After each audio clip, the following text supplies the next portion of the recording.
সবাই মনোযোগ দিয়ে শুনো, এই গ্রুপের মধ্যে যে সবচেয়ে বেশি নিজের অলস প্রমাণ করতে পারবো তারে আমি 3000 ডায়মন্ডের যে কোনো কিছু গিফট করবো। কে পারবো? আমি পারমু। আচ্ছা প্রমাণ করো তাইলে। আমি এত অলস, আমার আম্মু আমারে ভাত খাওয়াই দিলে খাই নাইলে খাই না। এইটা তো স্বাভাবিক, সবাই এরকম। আচ্ছা আর কে নিজের অলস প্রমাণ করতে পারবো? আমি পারমু। আচ্ছা করো তাইলে। কিছুদিন আগে আমাকে বাড়ির মধ্যে অনেক বড় ধরনের আগুন লাগে, তো তখন আমি ঘুমায়াছিলাম। তারপর দেখলাম আস্তে আস্তে আগুন আমার দিকে আইতাছে। তো বাড়ির সবাই আগে থেকে বাইরে বের হয়ে গেছিল, আর আমি আগুন দেখা পরে আবার ঘুমায়া গেলাম। তোমার দিকে আগুন আইতাছে, এইটা দেখে আবার তুমি ঘুমায় গেলা কেন? বেশি ঘুমে দূরছিল, আর ওই ঘুম রেখে আমি বাইরে যাবো, আমার ঘুম নষ্ট হয়ে যাবো কেনা।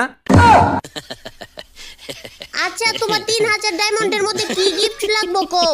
আর আরেকটা কথা, পরে তুমি বাঁচলা কেমনে? ওই যে আমার বাপে যখন দেখছে যে এত আগুন লাগার পর আমি বের হইতাছি না, তো তখন আমার বাপে আমার ঘরের দরজা ভেঙে লাইছে। তারপর আমার কান দিল বাইরে নিয়ে মিল্লা মারলো, এমনি আমি বাইচে গেছি।